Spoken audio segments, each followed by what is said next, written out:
Hello, my name is Xonevant. Today is Monday, January the 6th, and this is your Daily Dose.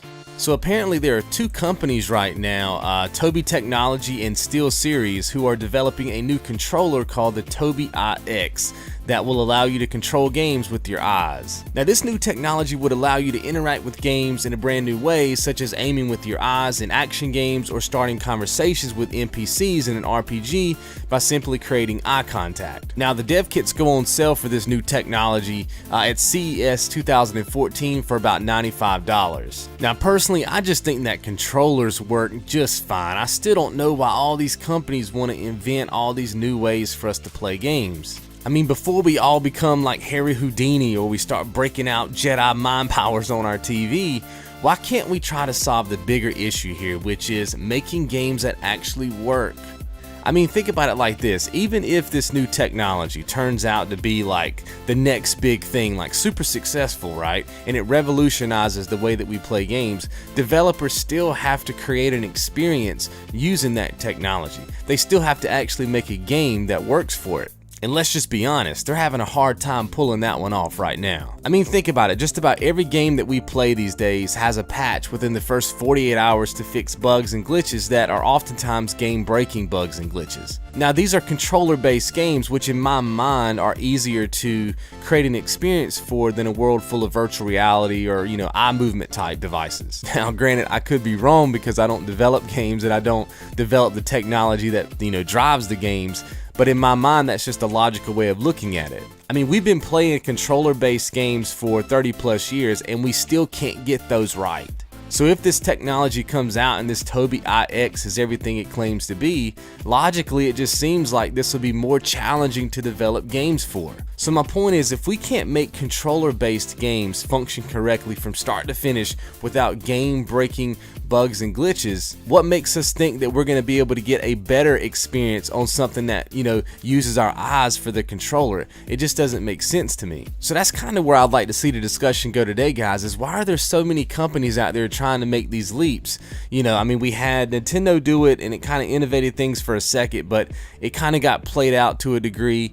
And then you had, PlayStation jump on board, and you have the Kinect now, and you have the VR goggles coming out, the Oculus Rift. Now you got this thing, which this piece of technology almost seems obsolete when compared to the Oculus Rift.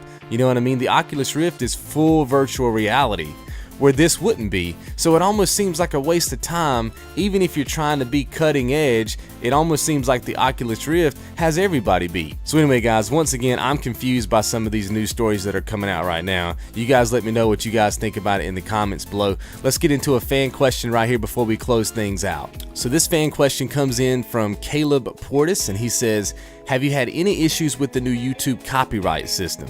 Honestly, man, I actually haven't had that many issues with the new copyright system. I did have one video, one of my Batman personal play videos that I just did a couple months ago. One of them got flagged for matched third-party content. It wasn't a copyright strike, just flagged. I was able to, redo the edit, pull out what was needed to get pulled out, and I have since posted that back on the channel, so that playlist is full again, and was able to get past that matched third-party content. But that doesn't mean that we're out of the woods yet. There's a lot of things going on behind the scenes right now that you guys can't see. If you're with the network, you know what I'm talking about.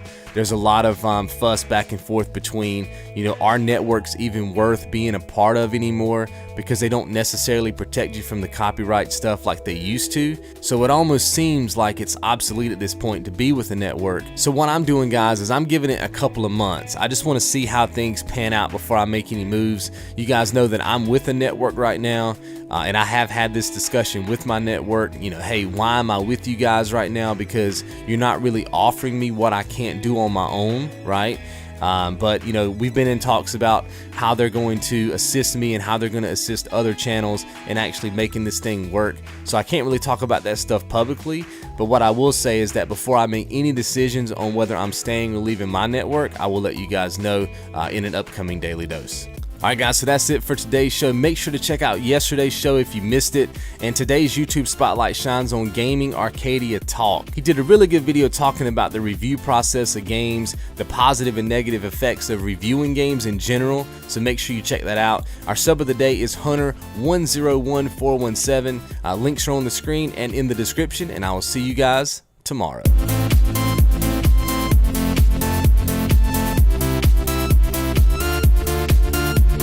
And remember, if you even miss one dose. So I saw this dude the other day, right, and he was on crutches, and I said, dude, you know what happened to you, man? Why you got the crutches? You know, did you get in a car accident, or I don't know, fall off a building or a cliff or something? And he was like, no, man, I got jumped by these dudes. You know, they drove up in this black truck, and they jumped out, and they just beat me down. And I said, well, did they take your money? I mean, was it like a robbery? He was like, nah, they just beat me down, man, and then they just got in the truck and left.